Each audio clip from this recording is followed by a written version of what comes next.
అందరికీ నమస్కారం. ఏదైనా ఒక సంస్థలో మార్పు వస్తుందంటే మనలో చాలా ప్రశ్నలు మొదలవుతాయి కదా. ముఖ్యంగా ఒక కొత్త సెలక్షన్ ప్రాసెస్ స్టార్ట్ అయినప్పుడు అసలు ఏం జరుగుతోంది అని అనిపిస్తుంది. సో ఈరోజు మనం ఈ మార్పు వెనుక ఉన్న అసలు కారణమేంటి, ఈ కొత్త వ్యూహం మనల్ని ఎక్కడికి తీసుకెళ్లబోతోందో చాలా స్పష్టంగా అర్థం చేసుకుందాం. ఇక్కడ అసలు ప్రశ్న ఏంటంటే, ఒక కొత్త ప్రయాణం మొదలవుతుంది. మరి ఈ విమానంలోకి ఫస్ట్ అడుగు పెట్టేదెవరు? ఈ ఒక్క ప్రశ్నకు సమాధానం వెతుక్కుంటూ దీని వెనుకున్న వ్యూహమేంటో మనం ఇప్పుడు కొంచెం లోతుగా చూద్దాం. సరే, ముందుగా మనం తెలుసుకోవాల్సింది అసలు ఈ మార్పు ఎందుకు? పాత పద్ధతి బానే ఉంది కదా, ఇప్పుడు కొత్త సిస్టంకి ఎందుకు మారాలి?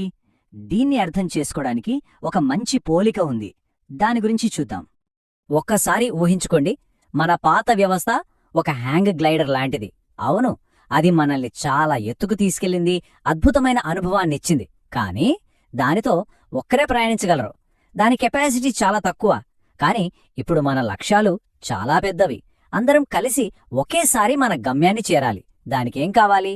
ఒక జంబో జెట్, అందర్నీ ఒకేసారి ఒకే గమ్యానికి చేర్చగల శక్తివంతమైన వాహనం. అదే ఈ కొత్త వ్యవస్థ అన్నమాట. ఈ మాట సరిగ్గా ఇదే విషయాన్ని మనకు చెబుతోంది. పాత పద్ధతి దాని టైంలో అద్భుతంగా పనిచేసింది, కాదనలేం. కాని మన గ్రూప్ యొక్క భవిష్యత్తు లక్ష్యాలకు అదిప్పుడు సరిపోదు. అందుకే ఈ మార్పు అనేది తప్పనిసరి అయింది. ఓకే, ఈ మార్పు ఎందుకు అవసరమో మనకు అర్థమైంది. కానీ ఈ సెలక్షన్ ప్రాసెస్ ఎలా జరుగుతుంది? అంతా ఒకేసారి పిలుస్తారా, లేక దీనికేమైనా పద్ధతి ఉందా? ఇది అస్సలే యాదృచ్ఛికం కాదు. దీని వెనక ఒక పక్కా ప్లాన్ ఉంది. ఆ స్ట్రాటజీ ఏంటో ఇప్పుడు చూద్దాం. మనం ఎప్పుడైనా ఫ్లైట్ ఎక్కేటప్పుడు గమనించారా? అందర్నీ ఒకేసారి లోపలికి పంపరు కదా.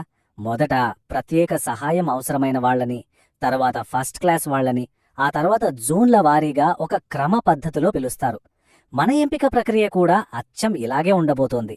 ప్రతి దశ వెనుక ఒక కారణం, ఒక ఉద్దేశం ఖచ్చితంగా ఉంటాయి. ఎయిర్లైన్స్ వాళ్లు ఎలాగైతే ప్లాన్ చేస్తారో, ఇక్కడ కూడా నాయకత్వం అందర్నీ గమనిస్తూ సంస్థకు ఎక్కువ మంచి ఫలితాలను ఇచ్చేలా చాలా వ్యూహాత్మకంగా ఈ ఎంపిక ప్రక్రియను నడిపిస్తోంది. ఇది చాలా ఆలోచించి తీసుకుంటున్న నిర్ణయం, ఏదో ఆషామాషీగా కాదు. సో ఇక్కడ మనం గుర్తుపెట్టుకోవాల్సిన ముఖ్య విషయం ఏంటంటే, మనం సురక్షితమైన చేతుల్లో ఉన్నాం. ఫ్లైట్ ఎక్కినప్పుడు పైలట్ను ఎలా నమ్ముతామో, అలాగే ఈ ప్రక్రియను నడిపిస్తున్న వాళ్ళనే మనం నమ్మాలి. ఈ నమ్మకమే ఈ జర్నీకి చాలా ముఖ్యం. ప్రాసెస్ గురించి తెలిసింది కదా. ఇప్పుడు మన వంతు. ఈ ప్రయాణంలో విజయవంతం కావాలంటే మన వైపు నుంచి ఏం కావాలి, ఎలాంటి మైండ్ సెట్తో మనం సిద్ధంగా ఉండాలి, దాని గురించి ఇప్పుడు చర్చిద్దాం. ఉద్దేశపూర్వకంగా రూపొందించబడింది. ఈ మాటకి అర్థమేంటి అంటే, ఇది అనుకోకుండా జరిగిపోతున్నది కాదు, ఒక పక్కా ప్రయోజనంతో నిర్మించిన వ్యవస్థ.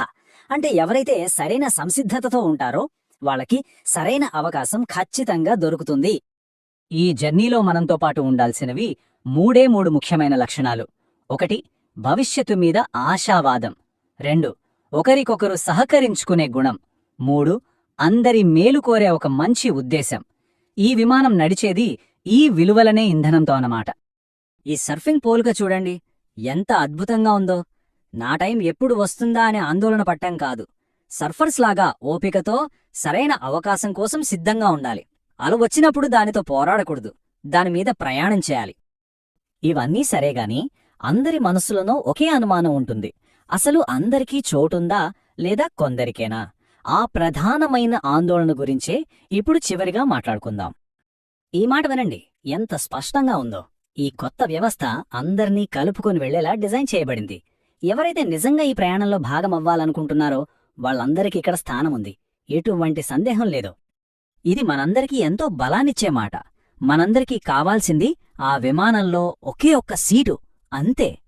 వ్యక్తిగత విజయమనేది ఇక్కడ మనందరి సామూహిక ప్రయాణంతో ముడిపడి ఉంది. మనమందరం కలిసి ఒకే గమ్యానికి వెళ్తున్నాం. అయితే ఒక విషయం కూడా మనం స్పష్టంగా తెలుసుకోవాలి. ఈ ప్రయాణంలో ఎవరికీ చోటు లేదు.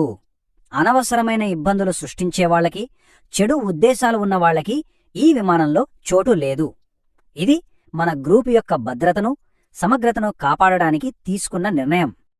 సో మొత్తం మీద మనం అర్థం చేసుకోవాల్సింది ఒకటే, ఈ మొత్తం ప్రక్రియ ఒక పద్ధతి ప్రకారం న్యాయబద్ధంగా మనందరి ఉమ్మడి విజయం కోసం రూపొందించబడింది. దీని వెనుక ఒక స్పష్టమైన వ్యూహం, ఒక మంచి ఉద్దేశం, అందరికీ ఒక భరోసా ఉన్నాయి. ముగింపుగా ఈ ఒక ప్రశ్నతో ఆలోచిద్దాం. అసలు ప్రశ్న నాకు ఎప్పుడు అవకాశం వస్తుంది అని కాదు. అసలు ప్రశ్న ఆ అవకాశం వచ్చినప్పుడు దాన్ని అందిపుచ్చుకోవడానికి, ఆ ప్రయాణంలో ఎదగడానికి మనం సిద్ధంగా ఉన్నామా లేదా అన్నదే.